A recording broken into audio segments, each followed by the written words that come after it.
Good morning, everybody. Hi. It's nice to meet you virtually. Same. Good morning, everyone. Good morning. No. I think we need to wait for a couple minutes. It was a Yeah. little hard to get on. Yeah. There's someone else.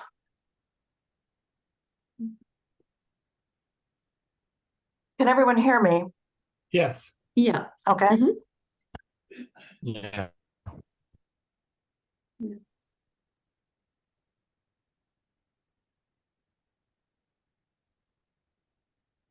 Now there are four of us. Okay, we're moving right along. Yeah.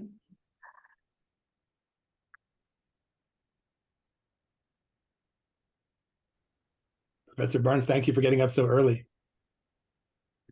A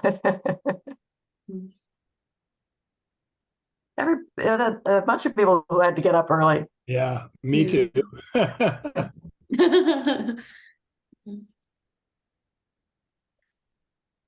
Okay, that's 1, 2, 3, 4, 5. We have only one to go. You mean in terms of co-panelists or discussants, you mean? I'm sorry. You mean in terms of discussants? I think we have one more discussant. I believe we have two more. Yeah. Oh, that's true. Yeah. Two more. Yeah.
Maybe there are people who had to get up early.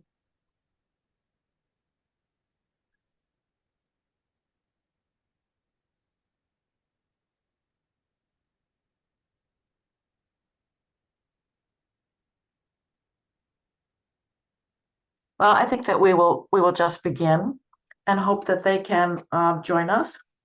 I'm Sandra Barnes from the University of Pennsylvania, and let me introduce those of you who are here. Damilola, are you here? Damilola, I'm here. You're here? Where are you? Oh, No. Damilola, Damilola's not here. Yeah. not here. Okay. How about David Casciano? David I'm here. Casciano. I'm here. Sorry if Oh, I there will you are. not I see you. I open. see your picture, but I don't Yeah, see you in reality. David yeah. Casciano. Okay. No, I wouldn't. I think I will not open too much the cam because the connection is a little bit slow. I'm in Nigeria. I think it's better if I close the camera. Okay. I'm here. All right, you're here. Great.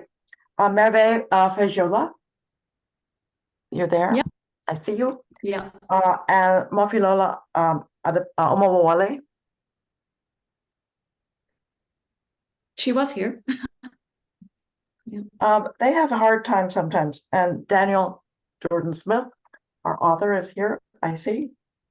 So I'm going to ask you to be on mute while someone is speaking, and to mute your computers while someone is speaking, and to stay within the guidelines, which our maximum leader has given us, which is 12 minutes.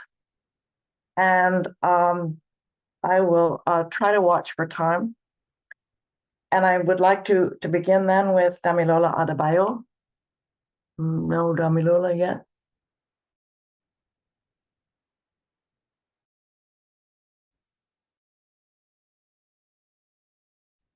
And Philip Ben. Two, okay. Merve Fejula. Sure, Did I say it's that right? Fejula, but Merve is Fejula. Yeah, Merve Fejula. Yeah. Okay, and if you would begin Sure. with 12 minutes, okay? Yeah, sure. So, given that this is all about infrastructure, I think we'd probably be remiss in not acknowledging the infrastructural conditions making all of this possible, and sometimes not. So I just wanted to thank, everyone who was involved in making this possible, including all of my kind of fellow discussants today who are joining me. And especially thank you to Bankole Wright, who's been facilitating all of this. And although kind of Daniel's work here has generated lots of threads of connection and reflection for me, I'm going to try and contain myself to sort of one central point of discussion, which is about social reproduction, because this is something that interests me a lot, in my own work too. So quite selfishly, I'm keen to kind of pick everyone's brains here to think through some of it. But then I also want to sort of finally, I'll conclude a bit in what I'm going to say, to think more broadly about citizenship and the meanings of using that as a kind of framing device for the whole book. But so onward to kind of what I would like to say about social reproduction, like Daniel, I'm really also fascinated by these mechanisms, both at the sort of macro level and the individual level. When these processes, I hadn't heard of this kind of press into flesh by Anand, Gupta Napa, but I think it's really quite accurate. But I come from thinking about social reproduction from a slightly different perspective. So from a kind of Marxist feminist conceptualization that originated in the wages for housework campaigns of the 1970s. And sort of as generations of SRT feminists, as they call themselves, put it, as they've come to define social reproduction, it's the relation, between the labor dispensed to produce commodities and the labor dispensed to reproduce labor power. So, typically, conventionally, we like to call the former work and the latter domestic work, but SRT feminists have long kind of urged us to see both forms of labor as really less strictly boundaried, and as both of them as kind of systematically integrated and interdependent, really, within the same kind of totality. And for me, infrastructural labor is a superb example of this. What was so instructive for me about Daniel's examples across the different chapters are the ways that kind of infrastructural labor is often both productive and social reproductive labor at once. It can be waged in the formal economy of pure water businesses, but at the same time be part of an informal economy of water cart pushers and street vendors. It can be fully privatized, like with mobile phone technology, or it can exist within the sort of public bureaucratic rationality of an electricity grid, however unreliable it is. It can take place, in sites of actual social reproduction, like classrooms. At the same time that those very instructors are mobilizing those lessons for their own, productive benefit. And very often in the examples that Daniel uses, they're so well chosen because all of these dimensions can collide in a single individual. So for me, what Daniel's work made really undeniable was an insight that social reproduction feminists have long had, that labor that might seem unique and apart and sort of distinct from other kinds of labor, or conditions, of that labor that seem disconnected from the ones that we conventionally recognize, are in fact the sort of really deeply interwoven manifestations of an entire political economy. And as he puts it in elaborating the title of the book, quote, embedded in this expression, every household its own government, is a recognition that a functioning household, like a functioning society, requires the proper provision and management of a range of essential interlocking infrastructures. So I found Daniel's book really generative in illuminating the imbrication of the state in this political economy, something which either tends to overwhelm most studies, like the strong and weak state literature, which, he rightfully critiques both ends of this, or it can be unhelpfully sidelined in other dimensions, like when you have the sort of romanticization of everyday non-state mutual aid or entrepreneurialism. Since I'm a historian, I find myself kind of trying to contextualize the portrait of social reproduction that Daniel offers us here. Not least since he also drew upon historians in discussing some precedents for the conditions that he writes about. And I just wanted to offer some speculations on the evolution of social reproduction in Nigeria and sort of more broadly in West Africa, and to think through the way some of its gender divisions of labor persist, because this was present in the book in some ways, but not an explicit part of the project. And I'm just curious to hear from Daniel and my fellow kind of co-discussants about whether they feel the same or differently about it. So of course we know that the installation of colonial rule in the 19th century sort of violently reordered the political economy of the region. But much like the sort of liberal competitive capitalism across the world, workers were left to sort of reproduce themselves autonomously, right? Infrastructure, which was the heart of both production and social reproduction, was limited to the building of railroads to transport minerals and cash crops, or infrastructure only to do those sorts of things, right? And this state of affairs, it ground down, African societies such that they became really much more sharply differentiated by age and gender. And in trying to think through kind of what has changed and what has remained the same, like going through up to the present day with what Daniel shows us, I find it interesting that, women and children, where household labor can be disguised, right? It could be in the 19th century in various forms of social reproductive labor. They can continue to bear these costs in interesting ways, right? So Obiageli continues to tote water, right? And to bear the responsibilities as a younger member of the household and as a female gendered, right, member of the household. Whereas Chima can get the capital, like men in kind of, the early capitalist forms of cash crop agriculture in the 19th century, to get the capital to open a borehole. So the interesting also thing to note for me in this process is the fact that the real continuing social reproductive exception to this kind of larger rule has been education, which, although it was privately sort of provided by missions in the start of the 19th century, it was by the 1920s taken over by the state. And before you have any of the big kind of colonial developmentalist projects that happened by the 1940s, the state is invested kind of in education first. And it's an interesting continuity for me to trace, to think through that it is still, as Daniel showed us, kind of the arena in which the state provides, it's still the most kind of robustly public, even if it's kind of insufficiently so, and increasingly privatized sector. But it's still considered an arena that is actually really the state's domain. I think probably security would be the other one, but it's interesting to note this continuity. Yeah, and I suppose kind of in thinking about how this like public-private partnership that the state has become, how I'm interested in hearing how everyone feels that these social reproductive capacities are being ground down now, kind of, and differently reorganized, in this new political kind of economic order that we have, right? So, and just to sort of briefly conclude, because I think I'm coming up on the 12 minutes, but I find, as you'll have noticed kind of from what laid out, I've been calling this sort of infrastructural labor because that's the bit that's most interested in me. But like, other scholars, other anthropologists who often use like citizenship frameworks, to discuss a lot of these state-society interactions, I guess I'm interested in more broadly thinking about citizenship as the way that we describe these interactions. I find in Daniel's case, this is really quite useful because it's describing everyday, relations between the state and just how intimate, infrastructure brings you into a relationality with citizenship that's not about some kind of abstract legal categories. But I wonder, because some of it is drawn, from other anthropologists and work in places like, in contexts like Africa, where citizenship as a way to continue to define this, I wonder if it might close off other possibilities, right? So in a context in South Africa, right, where you have lots of migrant labor who can't make the same claims to the state, right? That how is that category functioning, in contexts where it's not universally transposable. And so, like, I wonder, because for a while too, in the work that I've done, I was interested in, Iwa Ong and other people Renata Rosaldo, Kamari Clark, who've used things like cultural citizenship, to describe forms of like migratory practices and things like this beyond nation state bounds.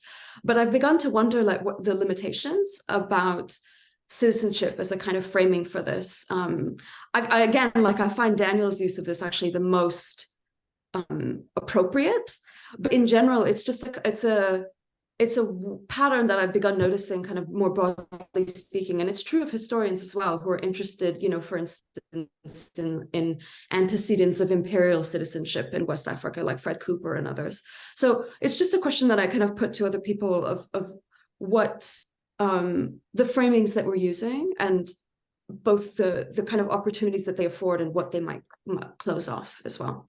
But I'll leave it there because I'm really interested in hearing what everyone else has to say as well. But thank you. Yeah. Thank you very much. That was a very nice beginning and setting a broad framework, I think, an extremely broad framework for our author to think about and to think with, particularly with all of the references that you managed to bring into your discussion. I think that there was a great richness there of people to think about and ideas to think about. So we will move on to our someone who's, I guess we still don't have Adebayo, Professor Adebayo or Professor Akpin. He's here. Where is Professor Akpin? Damilola, go ahead. Are you there, Professor Akpin? Damilola is here. He's the LSA. Damilola? Yeah. Hi, by the way, it's nice to see you. I don't see you. Oh, there you are. Okay, sorry. So we can't hear you, Damilola, though. No, we can't hear you. Yeah. I'm going to ask people to please mute, if you will, unless you're speaking. But Damilola, can you unmute? Professor Adebayo? No, we can't hear you.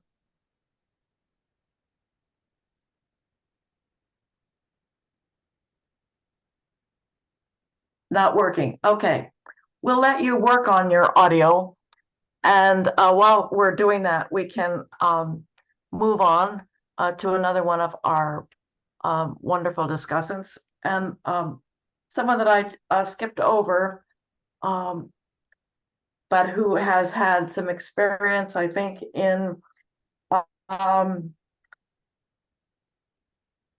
domestic work, domestic private security in Johannesburg and in various other places in West Africa, is David Cassiano. David, did I get that right? Hello, are you there, David? Yes. Okay. David is okay. Okay. And if you, University of Bologna and I think University College London, both? Yes, is that correct? Now the University College London mainly. Yes. Bologna mainly. Okay. So Visual, I skipped over your association, but University of Missouri. Are you still at the University of Missouri? Okay. Yeah. Okay, fine, thank you. So if you will mute everybody and accept David, accept Professor Adebayo, if you will keep trying, and we will move on now to Professor Cassiano. And you've got Okay. You've got some Thank time. you. Sure. Okay, thank you. Hello, and thanks everyone for facilitating this session. And sorry for my slow bad connection at the moment. I'm at my place in Lagos, and the connection is kind of slow. I don't know why. I'll try to be quick, and I hope you can listen to me. And well, my name is Davide Casciano, and at the moment I'm a research fellow at the University College London and an adjunct professor at the University of Bologna. And Daniel Jordan Smith's book was a pleasure to read. And we briefly discussed a part of it once at the University of Bologna during an online seminar. It is a well-crafted work of a scholar who has devoted much of his life to conducting research in Nigeria. And Daniel Smith is a professor and a cultural anthropologist at Brown University. And as a whole, his book contains 8 chapters, if we include the introduction and conclusion, but it's very easy to read, doing part to the author's engaging writing style. As I will explain, this book seems to be a continuation in part of Samuel Smith's interest, including in particular the study of corruption, or perhaps it would be more appropriate to say the moral economy of corruption in Nigeria. Over the course of the book, the authors attempts to understand how the people of Nigeria cope with infrastructural deficiencies caused by the state, such as those related to water, electricity, public transportation, and security. Thus, the book title is inspired by a famous saying in Nigeria, namely, every household its own government.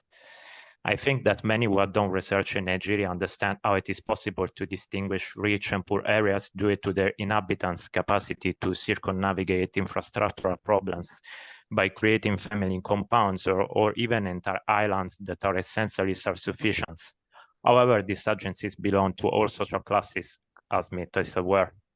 Still, there is no doubt that this achievement and this individual and collective practice are differentiated according to different social strata, and that bottom-up responses to economic problems remain limited and sometimes far from causing major political changes. Throughout the book, Smith presents several examples based on his ethnographic research carried out in Ubakala community in southwest Nigeria. However, his thesis can be applied to other parts of Nigeria as well, where communities or even individual households often try to compensate for the government's shortcoming in infrastructures. Smith's underlying thesis, however, is more complex than some developmental discourses because, as he points out, the state is not merely absent from people's lives in Nigeria, which has to cope with it, but is actually present through its absence. Infrastructural deficiencies persist due to citizen interaction with elites and state agents, who might benefit from these deficiencies somehow. Furthermore, citizens have also been able to create solid economic networks and entrepreneurship activities, straddling the formal and informal sectors and taking advantage of this situation, which, if it is a problem for many, is also an opportunity for others. Therefore, Smith's work is a continuation of his interest in corruption in Nigeria, since in both instances, these problems discussed by the people themselves are, according to the author, legitimized, structured, and so reproduced, at least in part, also by their critics, who often use some of their logics to their advantage when necessary or considered moral. Nevertheless, this does not mean that the situation is destined to stay the same. Changes occur in the lives of every individual and in every community, inevitably. And Nigerian citizens always hope that the state will improve some services one day in order to the benefit of all of them. As Smith demonstrates, however, through the ethnographic method, one can identify certain contradictions that emerge only by observing people's daily social practices, which is what is necessary for a synchronic, robust analysis of these issues. Smith's book is definitely recommended, I believe, to anyone who is interested in Nigerian history and to social scientists as well. In addition to being a pleasure to read, I believe Smith's conclusions are both enlightening and robust on a theoretical level, and I think they could only further be enhanced by additional examples. Considering the capacity for developing infrastructure services and initiatives independently of the state, can we not think, for example, for instance, of what is happening near Lagos, not only in Atlantic City, but also at the special economic zone in Lekki? The social dynamics described in this book are perhaps even more apparent in these areas, although exploring them will require a deep analysis of the neoliberal policies at their bottom, keeping in mind that also these initiatives are not limited to the elite or initiated only by them. It will require some future research, but I believe that Smith's conclusion was invalid also in this extreme case of self-government, in which continuous interaction between state and informal agent could emerge, which would be interesting to explore in that this project often generates among those who are not able to benefit from them. So thank you very much, Smith, for this great book. And I leave this to the others. The connection was okay. Thank you very much. Thank you. It's nice to hear from you. Now, I'm wondering if Professor Adebayo, do you have a voice? You're on mute. You're not with us, okay? We'll come back to you. Professor Akpen? Still not with us? And Professor Omobowale, I'm sorry, Professor Ofitaro Omobowale, are you there? There you are. Do you have a voice? Yes, Can we hear from you, please? Yeah, thank you. Yeah, good morning. Good morning. Okay, permit me to put up my video because of the network so that you can hear me well. Okay, good morning, everyone. I want to appreciate Professor Ademito and LSA organizing committee for this panel published by Princeton University Press in 2022. And it comprises of 6 notes, reference, and index. The well-crafted book was as a result of ethnographic research over many months, probably since 1995, in southeastern Nigeria. The book is impressive. It has impressive interpretations of ethnographic materials, non-materials, culture, which were adopted to explain the significance of infrastructure struggle and the making of inequality in southeastern Nigeria. The expression, every household is its own government, is central to the discourse of the book.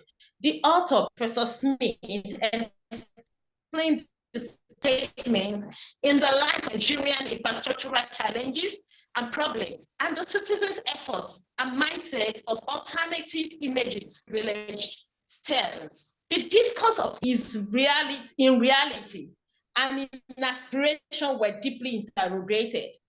Professor Smith expressively discussed how infrastructure provisioning is central to the production and reproduction of social inequality, which is highly dictated by political inclusion and exclusion.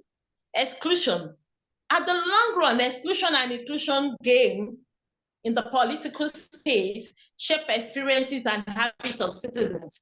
In the word of the author, Professor Smith, in the southeastern Nigeria, infrastructure in political terms, yes, and in many instances, purportedly reveal an invisible world of politics and power.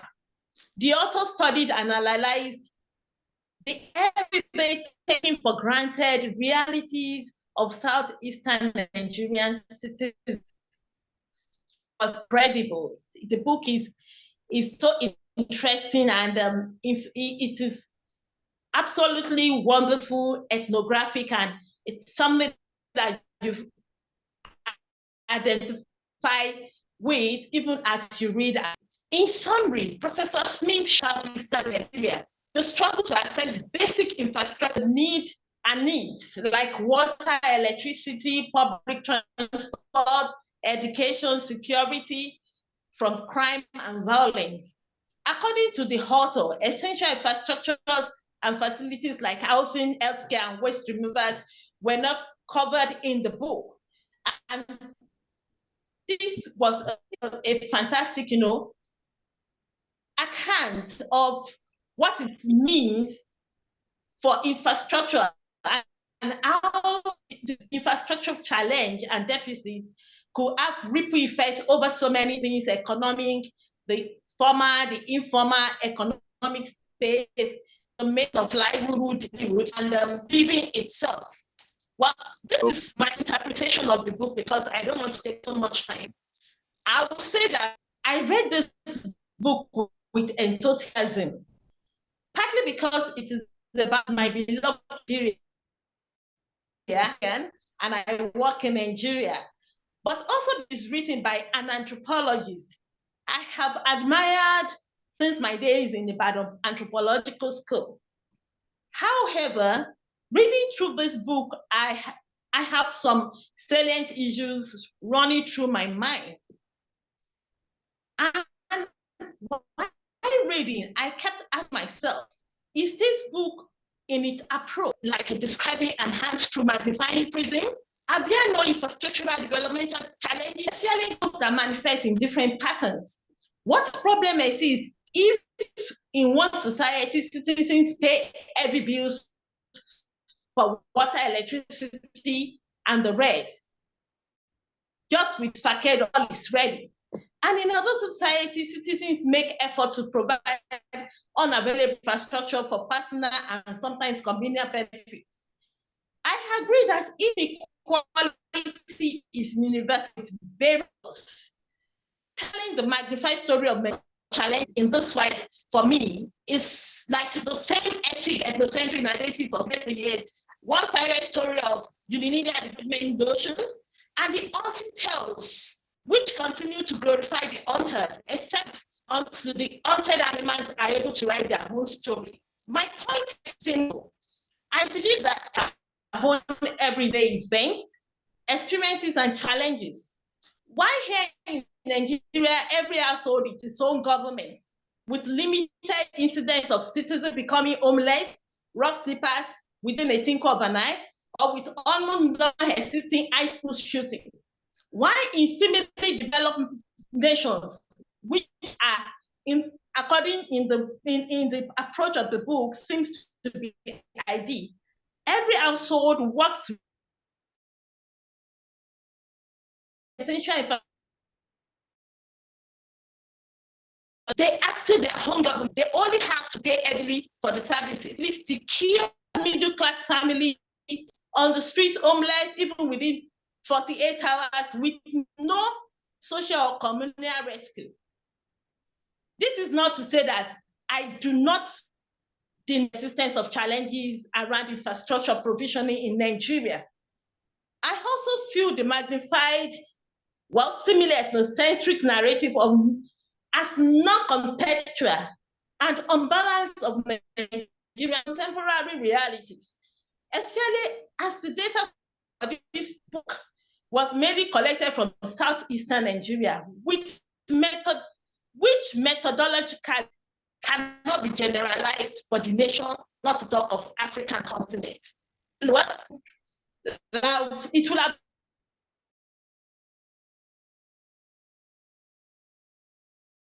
of Nigerian state in the management of Ebola and COVID-19 pandemic. Well, however, I want to appreciate Professor Smith for writing this anthropological piece.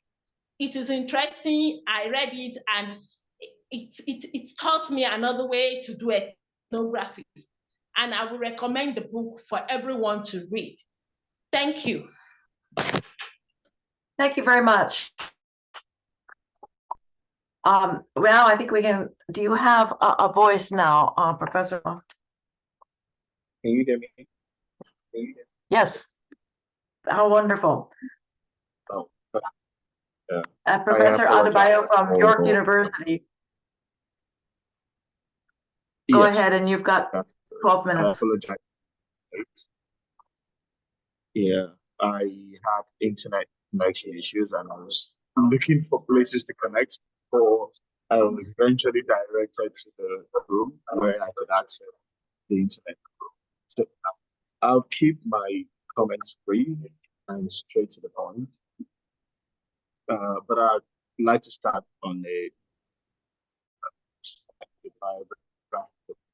which is that I first read every household income government in I think around June, July last year, just as it came out. I actually found a book on Facebook, and it was the title that struck me. And I thought, okay, and I'll come back to the title in a minute. And so the title was more like a bait that led me to the table of contents and the author's choice of infrastructure to analyze, and the individual chapter titles eventually proud to say that it's one of books I actually read and enjoyed. And I sincerely have nothing but praise for the book. So the title, starting with the title, so I'm not really old. I was born not so long ago, and my experience of growing up in Ile-Ife, Nigeria, which is a city about 50 kilometers away from Ibadan, or about 150 away from Lagos, is that every households have had to be their own government, right? Stories of people fetching water from broken pipes, stories of private schools, stories of what is known in Yoruba as Owode, which is essentially neighborhood contributions security outfits, storing electricity from private generators, transformers that gets destroyed from time to time, load shedding. So the politics of class, notably through the I better pass my neighbor generators. And so in my opinion, as a historian of Nigeria, southern Nigeria, I believe that it's a book that is valid for all aspects of post-colonial Nigerian history, particularly from the mid-1980s onwards. As I noted earlier, I have nothing but praise. And for me, for instance, in terms of its research methodology, it's based on research conducted in Eastern Nigeria. But I was born and raised in Osun State, Nigeria, in the Southwest, and I saw the history of my own growing up years through the eyes of Daniel Smith's book. And if there is anything I actually love to add to the book, it would have been more case studies of wider spaces. But obviously, that's impossible considering scope of work and the need for definition and the author's stress. To save time, I will not talk about individual chapters. Rather, I will focus on the second chapter. Chapter 2 is entitled Problems Changed Names, Electric Power and Consumer Citizenship. I wanted to talk about the idea of citizenship, but then Merve has already I asked questions around, so I would skip that part since I don't get to speak first. So now I get to save some time for that. But chapter 2 is my favorite chapter.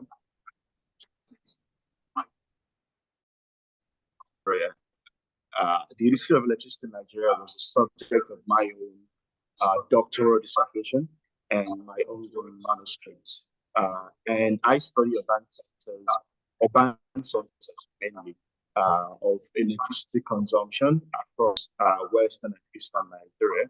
And I am primarily interested in the period before the 1970s. So my research is more or less a significant prelude.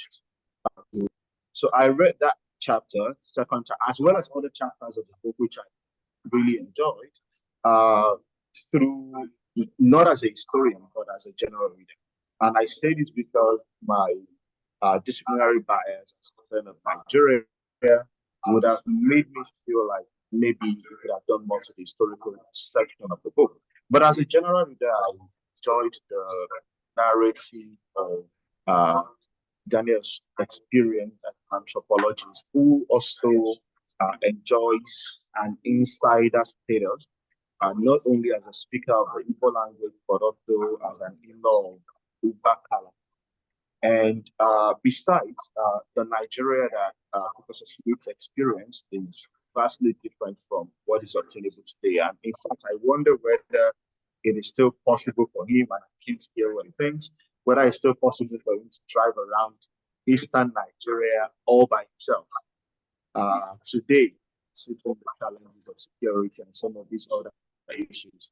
So yeah, trying to respond to what the other speaker said, but I noted that obviously the research dominates around the mid-2000s under the visiting up into 2018 as well. And on electrification, I was taken by the analysis of generator mafias, which I thought was just straight to the point. I personally see no exaggeration. Generator mafias, allegations, then corruption amongst NEPA staff, which other Nigerian historians have also reported in the past, particularly Koju. And I love Chitoke's story of how he navigated through the minefield of same negligence by giving them a dash and then basically finding a playground, right? And also the idea of generating status, generating a class through the better pass generator. But then it got me thinking through that chapter and also through other chapters that if I was looking at the timeline of evolution of households as governments, like when exactly did households fully evolve as individual governments? Public corporations collapsed in the 1980s, mostly in response to structural adjustments, even though they had failing in the previous years. But what would we say, for instance? Is it just about class alone? Is class alone sufficient to for instance, explain why some people would prefer to name their generator a better class by neighbor?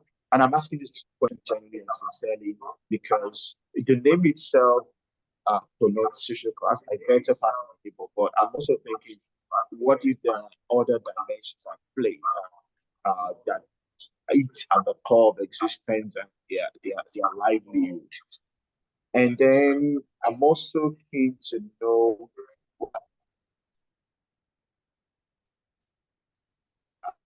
the salary increase out of the book, but from around 1999, with the advent of Nigeria's Fourth Republic, there was an incremental salaries of civil servants, which trickled down to market men and women on the street. I was also wondering whether that can also explain.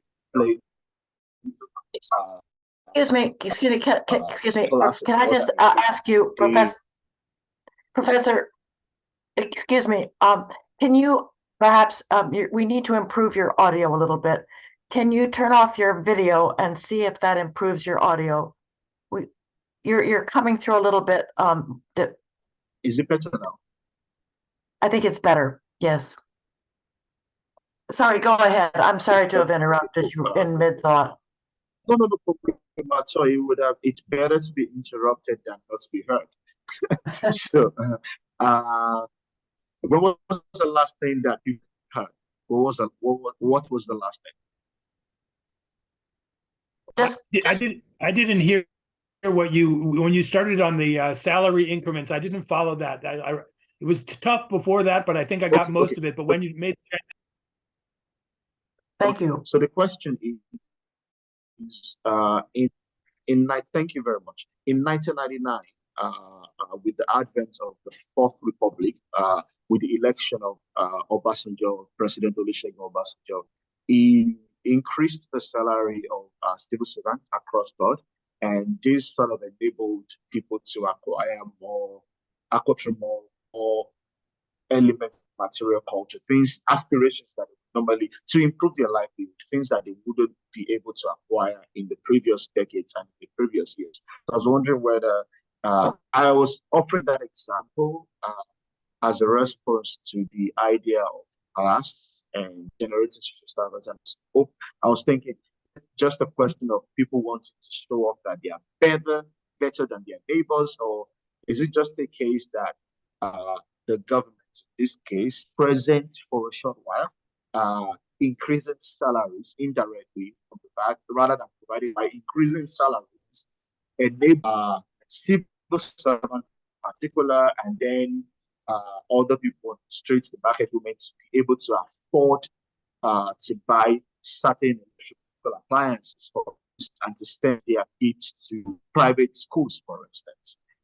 That's the first question. I hope you got that. And then the second question is more conceptual, and you could tell me if it's not applicable to your book. I was wondering whether we can go beyond the idea of every household as its own government, every community or every estate as their own government.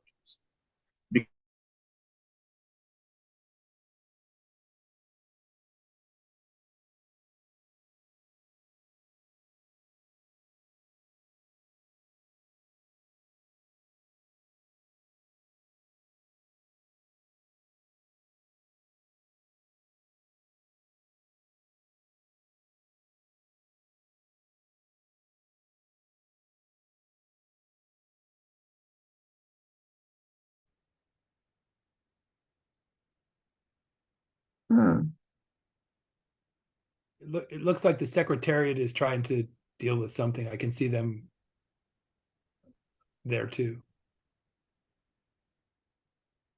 Well, we will just, I think we'll just have to go ahead. Oh, there you are. Lost you. Again, this is Damilola is back. Yeah, Yeah. Damilola, Can you, we can barely hear you now. can you hear me now? That's better. Okay. So I wasn't sure whether you got my last question, but I was referring to the right of estate and gated communities and how every community now seems to be their own government, and how even today estate developers are now marketing their new projects through the whole idea that, oh, the security, it's close to schools, the roads are tarred, uh, uh, water is provided, and all of those things that would normally be done by individuals. And the new generation of middle class, there seems to be a shift from providing this infrastructure by themselves on their own to living in gated communities, which in some sense also reflects new class, right? And other new aspirations. But then again, I'm just posing that as a counterpoint to the title to say, can we, or would that be a different book entirely? To say every community has its own government right now, as opposed to every household. So move from the level of the household to the level of the community, like in this case, and I'm defining community mostly within the concept of estates, gated communities in that sense. So that's the other question. And I apologize if my some of my facial comments were scrambled because of the internet connection. But I was basically just focusing on the content of the book as opposed to the anthropological concept or theories that underpinned it. I was looking at the book through the lens of my own childhood and the lens of my own upbringing in Nigeria, and the fact that some of the stories I was able to connect with them, easily connect with them, even though I wasn't from Eastern Nigeria. So that was how reflective it was to me. Thank you very much for writing a book that was so easy to read. And I look forward to your comments on the two questions that I asked. Thank you very much. I think we're all lucky to be able to connect ourselves from all these different points in the world and still manage to get through the various audio and visual issues that we have. And each one of us is I suppose, our own webinar, our own technician instead of our own household. So I guess we'll call on Professor Daniel Jordan Smith, our esteemed professor, well known for his work on corruption and now for his work on infrastructure, a very popular topic, I should say, in the social sciences today. So are you ready to go, Professor Smith? Sure. Great. Okay. So first of all, I want to thank Saeed Adarento and the folks at LSA for organizing this panel, but also the whole conference. I mean, it's just been absolutely impressive to me that the thing has grown so much over the years and such wide participation, so much participation in Nigeria. I only regret that I wasn't able to come to Nigeria for the conference this year, but I certainly hope to come in future years, and I hope and believe that this is going to continue to grow as a forum for Nigerians and those of us interested in Nigeria to share our work and learn from each other. So thank you for that. I agree with you. He has done a fantastic job, I have to say, in pulling together the Lagos Studies Association, and it has grown like I haven't seen anything grow quite so wonderfully. And you're right. Thank you.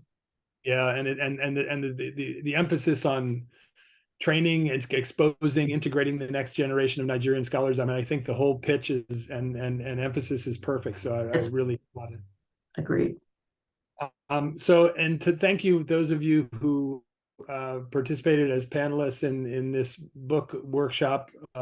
Thank you for reading the book. I mean, as we all know, all those of you who have written books or writing books, especially in academia, you kind of wonder what happens to it, who reads it, what people think of it. I mean, I think for most of us, the vast majority of the small number of readers we have, we never know what they think and never hear from them. We see the published reviews. If we're lucky, someone teaches our book in a class or a few classes, and maybe a few other things happen. But by and large, they kind of you write these books and they disappear into the ether, and you don't get that many chances to hear from people who've read them. So it's a real pleasure to hear people's feedback, both the positive things and the critical questions, which I hope I can address, and to the extent that I can't, I hope I can learn from them. So I'll go through them. I'll go through the comments, my comments kind of in the sequence in which I received the comments from the panelists. But we have a lot of time. We're actually well ahead of time here. So I certainly won't take the remainder of the time. There'll be plenty of time. Take your time. There'll be plenty of time for the audience to ask questions, and I hope time for some further interaction between everyone who's here. I see there's 7 of us, including the Legos conference, and then there's 5 attendees. So it's a small group, and hopefully we'll be able to have some conversation. So Merve, thank you so much for your comments. I mean, social reproduction has been a useful way to think about the world for me since I was introduced to anthropology. I mean, when I first heard the term and the various versions of what it means or signals or stands for, I was like, wow, that's what I'm interested in. Like, how do societies change? How do they reproduce themselves? What stays the same? What changes? Why? How it pulls together, material dimensions and symbolic dimensions and kinship, and I mean, and so many things that I'm interested in. I wouldn't say that it was the organizing theme for this book, but I think you're right to point out the ways in which my account of what you call, I don't think I use the term as much as you did, but I think you use it usefully, what you call infrastructural labor, is in many ways about social reproduction and about the connections between people's efforts to address infrastructure, which in some ways, I think if one were to ask most people, where does infrastructure fall in the productive domain or the social reproductive domain, most people would probably say, well, I don't really know, but probably more in the productive domain. And in fact, I think your comments remind us, and I hope my book does something to push along the idea that the creation, this maintenance, the reproduction of infrastructure is as much or more about social reproduction as it is about kind of economic production. So I found that a very fruitful line of kind of commentary on your part.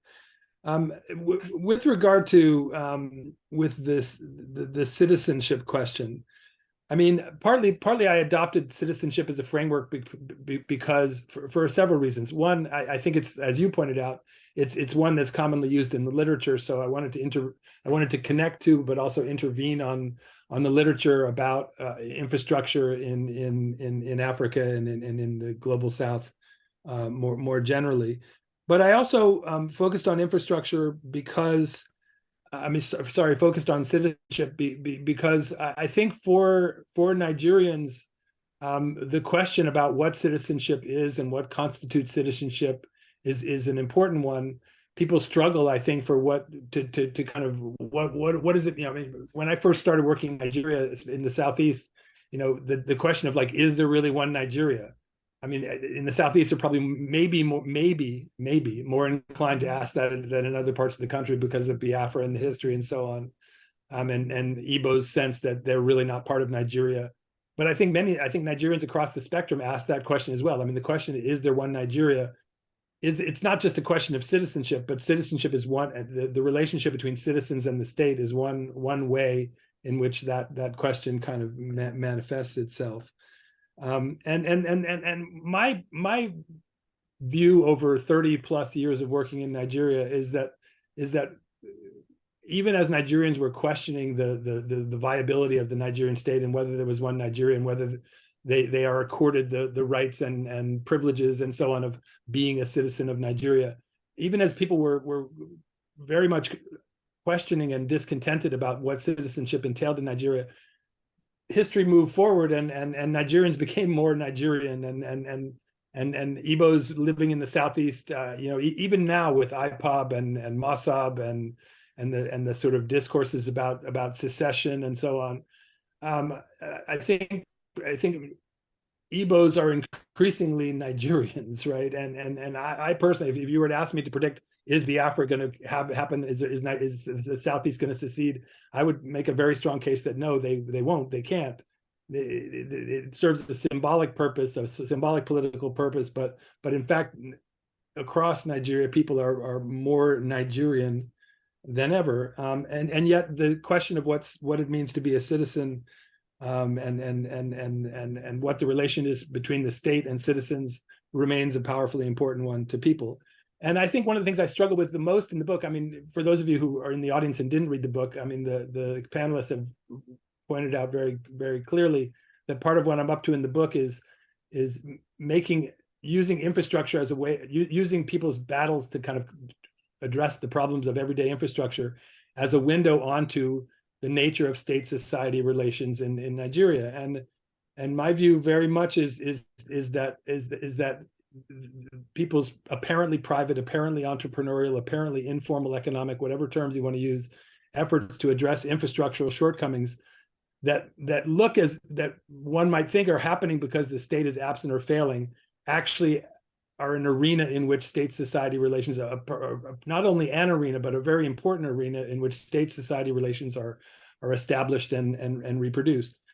And yet I would say one of the things I still struggled, I don't think I did well in the book, I still struggle with how to kind of think about it and present it empirically, is the question of how these everyday encounters with the state, meaning, you know, the low level, the bureaucrats that people who are trying to build a borehole or start a pure water business or open a tutoring business to, you know, to teach kids to take the test outside the classroom, all those kinds of things, those everyday interactions, I'm trying to argue in the book are part of the very social reproduction of the state in a sense.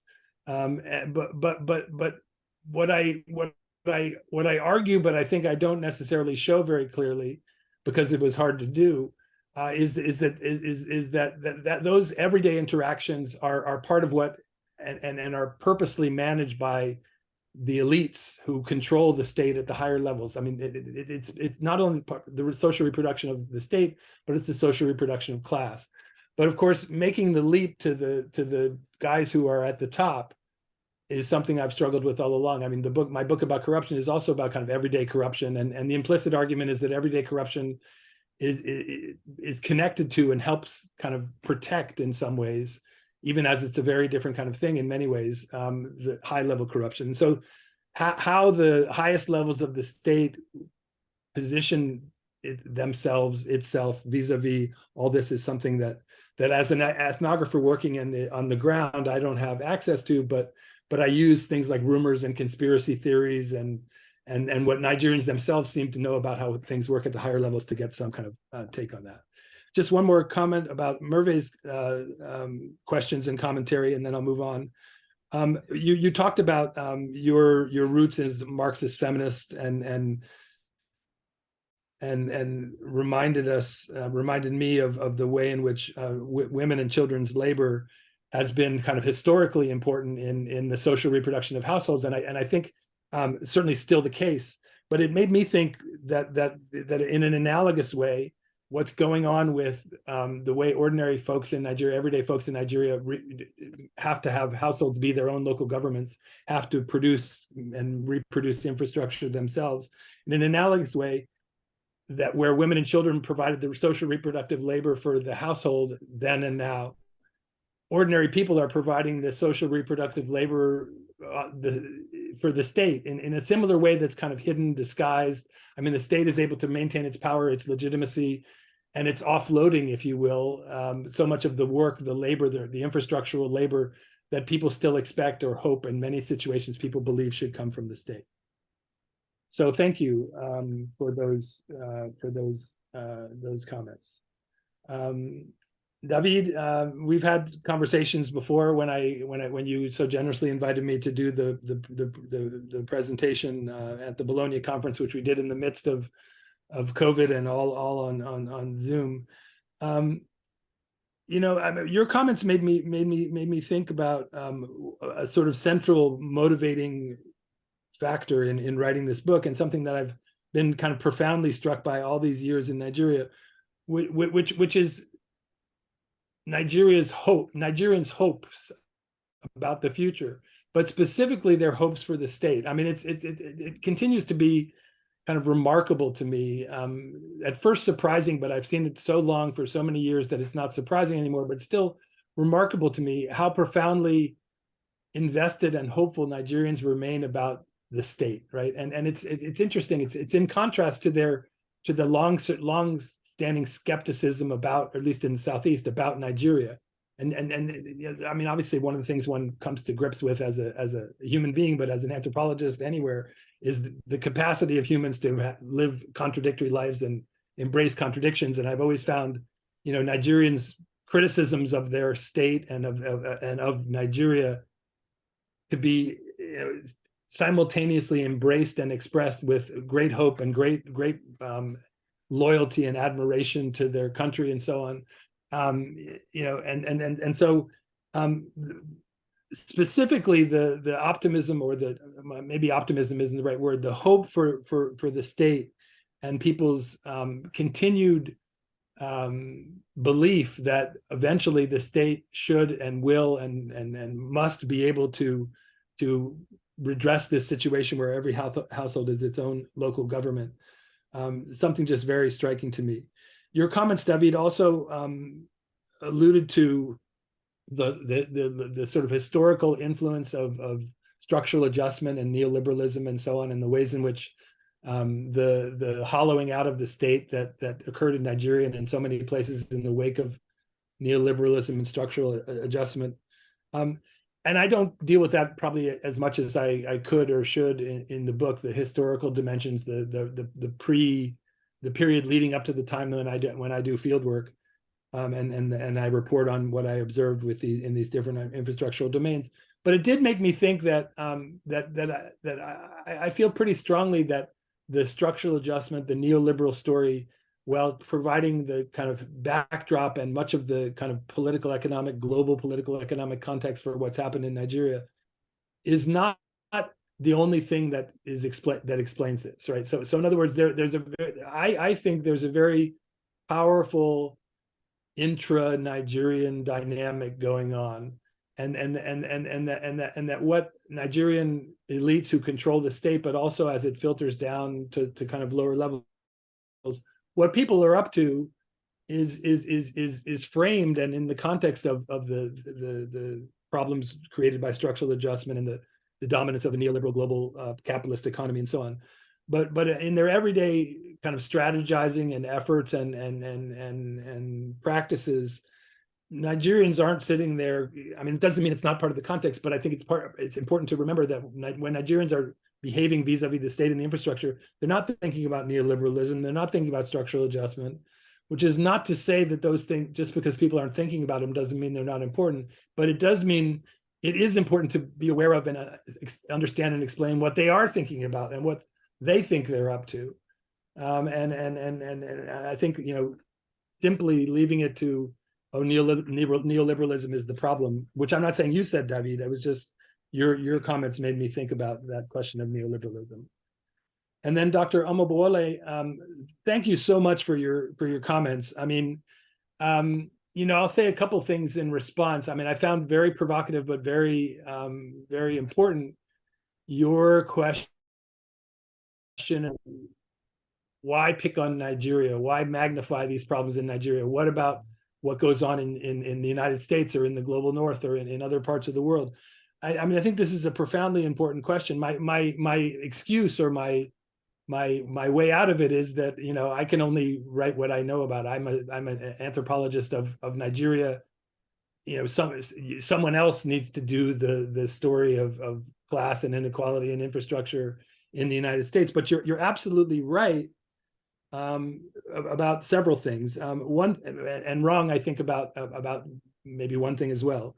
You're absolutely right that we shouldn't be fooled or seduced in looking at the problems of Nigeria into thinking that these are just Nigeria's problems, or that Nigeria's problems are somehow an African problems to broaden it out to a greater version of this same issue are somehow worse or somehow more pathological than the ways in which we socially reproduce inequality and injustice in our own society. I mean, would be the last to say that somehow Nigeria is worse or has bigger problems or needs more change than my own country, the United States, just to pick the one I know best. And so, I mean, one might react to your comments by saying, well, what does homelessness in Nigeria and the United States have to do with the lack of water provision in Nigeria? But I think you're absolutely right to remind us of the ways in which our accounts of, when I say our, I mean anthropologists who go out in the world and study some other society, or historians or political science, any of us who study someplace other than our own society. Your comments are an important reminder that we can't allow those accounts to hide from us the problems in our own society, and we have to be very mindful of the ways in which, when we present our critical accounts of the places in which we work, they can be used or confused with perspectives that would pathologize or blame the victims, or however one might want to think about it. That being said, I mean, I don't think, I mean, I'm very committed to the idea that, like, I'm an anthropologist. I've worked in Nigeria for 30 years. I mean, I'll put it in a very crude way, but I feel like my obligation is to tell the truth about Nigeria. Now, of course, truth is an elusive entity, right? The truth that I see and report maybe look different from someone else's point of view, but I don't think that I should sugarcoat or water down or not say the most accurate and sometimes critical thing that I can say about Nigeria, just because one can say equally critical things or needs to say equally critical things about my society or other society. The one thing where I kind of disagree with you about was how applicable whether one can do an account and call it a study about Nigeria by working in the Southeast. I mean, I've often heard from critics, including a lot of Nigerian critics, people from the more north, people from the west, like, oh, your account is just in the Southeast. How can you generalize? And I try to be quite careful about generalizing, but I don't apologize for calling Igbos Nigerians, and I don't apologize for calling the Southeast Nigeria. Igbos are Nigerians. The Southeast is in Nigeria. I don't mean to be heard as saying that everything that's happening in the Southeast is the same as in the North or in the West or in the South. I'm at the beginning of the book, anything I write, I try to just lay that out and say, look, I work in this part of Nigeria.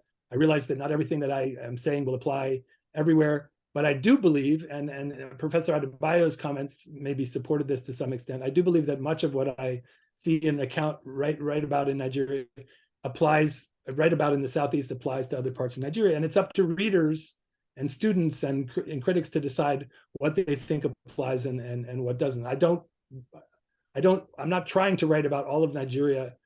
I'm writing about the Southeast, but I do believe that what I'm writing about the Southeast is about Nigeria and applies to other parts of Nigeria as well. As for the COVID-19 thing, I mean, I think Nigeria should be applauded, it seems, for how they handled it. I had written the book by the time that all happened. I mean, the long timelines that people talk about with books, I mean, I think I had submitted the book manuscript by the time that all happened.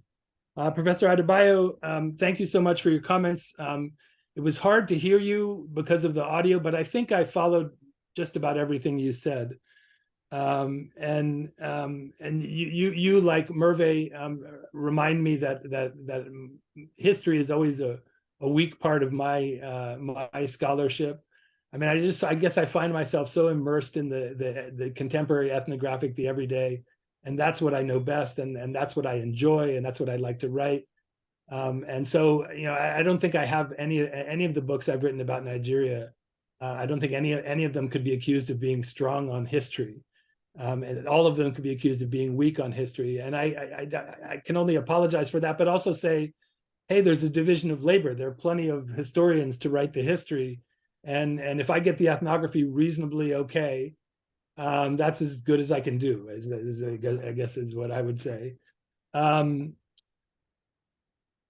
I do think Professor Adebayo's comments remind me that there are some historical things. Like, I mean, I really like the question about the timelines and sort of trying to think about when it really was that households had to become their own government. And I do think it is connected to structural adjustment and neoliberalism, but also to military rule and to the things that started to happen during the Babangida regime and continued during the Abacha regime. I mean, I think, you know, in terms of a Nigerian history, I mean, neoliberalism and structural adjustment and the hollowing out of the state that happened at a global level was accentuated and made much worse in Nigeria by military rule, right? I mean, the military, I mean, did a lot of, you know, didn't have the interests of everyday people at heart, to say the least. I really like the question about whether there are other meanings to "I pass my neighbor" than a purely kind of class interpretation. I'm not quite sure everything that you had in mind when you were thinking about that. But one of the things when people talk about it in the context of their living conditions, another phrase that most of you might be familiar with is "face me, I face you."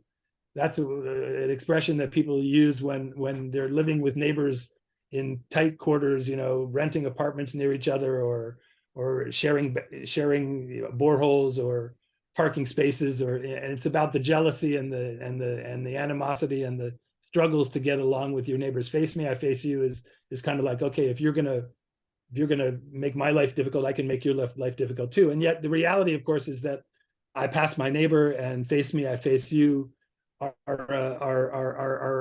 expressions of the underbelly of social relations. But of course, so much of the reality of social relations, as your other comment pointed out about communities at the end, is about cooperation and harmony. And you know, I talked about the living with contradiction. I mean, Nigerians are like every other humans, right?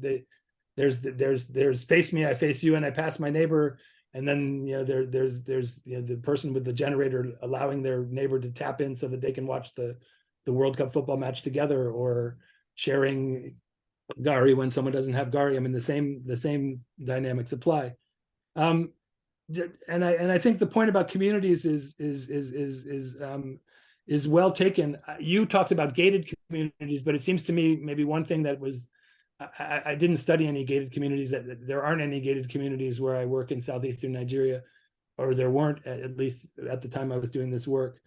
But I think your comment reminded me of the importance of thinking about community more generally, and the ways in which it wasn't just entrepreneurial enterprises like small firms and everyday entrepreneurs and ordinary people kind of hustling and adapting their habits to address infrastructural shortcomings. There were also ways in which communities did this as well.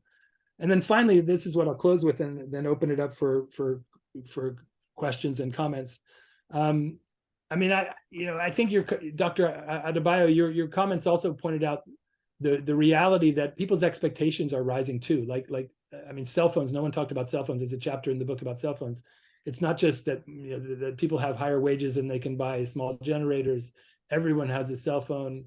More and more people have aspirations for modern commodities. I mean, I talk in the book about how people build houses in neighborhoods that have no electricity and no running water, but when they build their houses, they have plumbing. They install indoor plumbing and they wire them, and they have outlets, and they have, you know, ceiling fans and all kinds of things. And this is a comment on the nature of, I guess in some anthropologists call it futurity. I find it a kind of obstructionist term, but I mean it's about people's imaginations and hopes for the future and their expectations. And there's no question that it's not, the Nigerian state, for all its problems, doesn't have an easy road to hoe. People have incredibly high expectations. And the state has miserably failed historically to deliver what people expect from the state. But just in addition to those failures, people's expectations grow at the same time, and that creates part of the context as well. And we didn't even talk about how the population is growing and all that kind of stuff. So thank you all so much, and I hope some of these comments were generative. I look forward to further comments and questions also from the audience. Thank you very much. That was a very fulsome response. if anybody would like to chat and ask a question in the audience, please feel free to do so. You can enter your question on chat.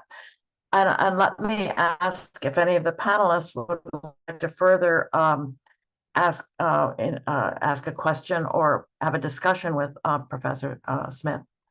Do any of you want to follow through on some of his comments and in respect to your own comments or your own ideas? Just one thing for the audience, Sandra. My experience yesterday was in another webinar where I was in an audience and not. Yeah, thank you. Is that people have to ask their questions through the Q&A. They might not have access to the chat. I think. Oh, okay. Oh, good. Anybody? I see no Q&As at the moment. So any panelists, does any panelist want to continue in discussion with Professor Smith? I have a question, and I would like to sort of follow up on Professor Omobowale's comments to you, and that is the sort of the let's say the globalization of the phenomenon that you're talking about in Nigeria. There's out there in infrastructural studies and other studies, there's a feeling that late capitalism, I think, is creating socioeconomic inequalities in a major way throughout the world. And so I would like to ask you if, taking your own society in consideration, in which 171,000 homeless people in one state of the United States, there are people in another state who have polluted water, no access to decent water, et cetera, et cetera, et cetera. And now my first question would be, if you reframed your book in respect to late capitalism and the sense of there is a sort of a global phenomenon of rising inequalities with respect to infrastructural access, how might you think about that? Or I know it's not your intention, but you might want to think about that.